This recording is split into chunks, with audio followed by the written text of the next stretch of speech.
and we are on a job site working on this Corolla. Now, we actually underquoted on this vehicle based on the condition.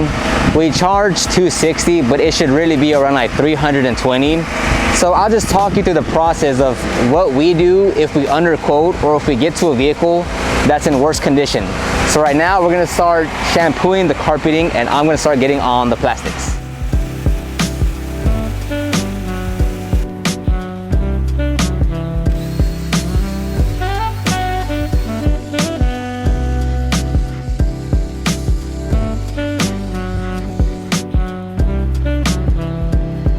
Now, one thing that we don't do is we don't fault the customer. We should have better done our job of getting photos or confirming the condition before we book the job.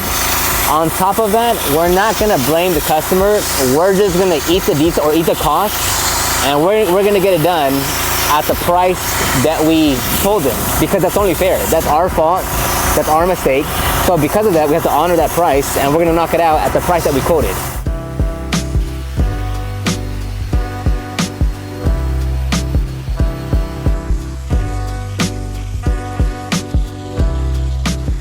And of course, this is what we do in our business, but what do you do when you underquote a job? Do you take it on? Do you cancel it? Do you raise the price? Let me know in the comment section down below.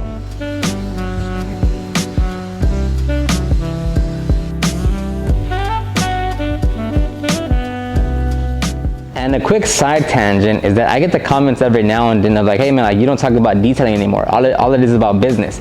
And I made the announcements a few months back about Detail Group, for the most part, being business focused, about sales, marketing, operations, and everything about detailing would be on a second brand now, which is called Proper Care. So in the description box down below, there will be links to the YouTube channel, the TikTok, and the Instagram accounts for Proper Care. And that's where I talk and teach everything detailing related. So how-tos, product reviews, and even challenges are all gonna go on the Proper Care channel. So if you wanna learn about the actual detailing part of things, follow the Proper Care account. Anyways, let's get back to this video.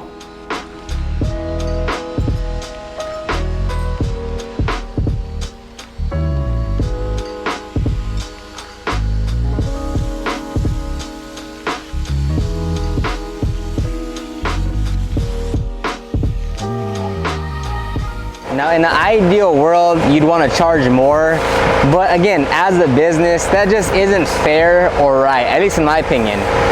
If you'd like to actually, you know, just up the charge right there on the spot, go for it, but that's kind of not right for the customer. Now, when we quoted this vehicle, we actually ranged it from 230 to 260. So we charged 260 because that's on the high end, but even that is still too low. But regardless of that, we're gonna move a bit faster. We're gonna be a bit more on point. That way we don't take as long on this vehicle because we're not charging it. We're still doing all the right whatever, but we're moving with a bit more intent, with a bit more speed, because we need to make up for that discrepancy in the service that we're doing and then the price that we charged.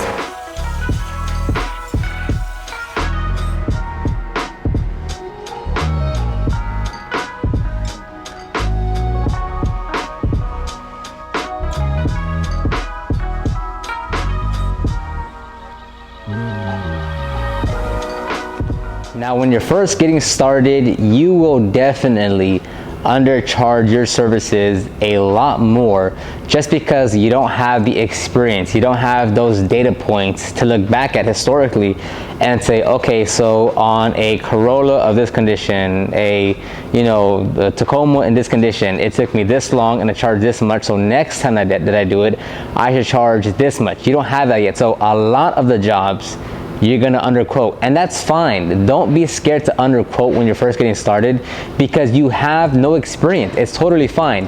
Trust me, once you get that first vehicle and you charge them $100 and it takes you 6 hours and you're there all day on this dirty interior or doing a correction and coating, you will learn quickly that, oh, that was too cheap, and I'm not doing that again. I've told the story on here before of the first time I quoted a large SUV, a black SUV, for a correction and polishing.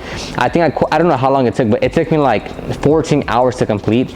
And after that day, I was like, oh, okay, yeah, so when it's a large vehicle like this, I need to like double or triple the price because this took way longer than expected. So it's okay to learn. That's how you're gonna gain experience. And it's okay to underquote because you're not gonna make that mistake again next time, or at least you will mitigate and minimize that mistake as time goes on. And a good piece of advice is, look, you're gonna make mistakes, right? If you're gonna be in business for 3 years, 5 years, 10 years, 20 years, you're gonna make mistakes. You might make the same mistake over and over, but to some degree, it's fine, because if you're gonna do this for 10, you don't think you're gonna make the same mistake once or twice every couple of months or a few times per month. Like, it's one of those things where you're not going to get it perfect every single time. Like, you're going to have, you're going to have your systems in place to ask for photos or to see it in person or whatever, but sometimes it's not going to work out. And look, just brush it off your shoulder, get the job done, and then move on, because trust me, you'll have many other opportunities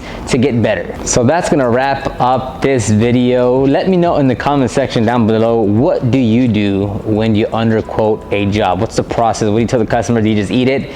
Let me know in the comment section down below. And again, if you want to check out my second YouTube channel, the Proper Care channel, where I talk and teach everything detailing related, you can check it out in the comment section down below, or you can find it on TikTok, Instagram, or of course YouTube. Just search for Proper Care and it's going to come up.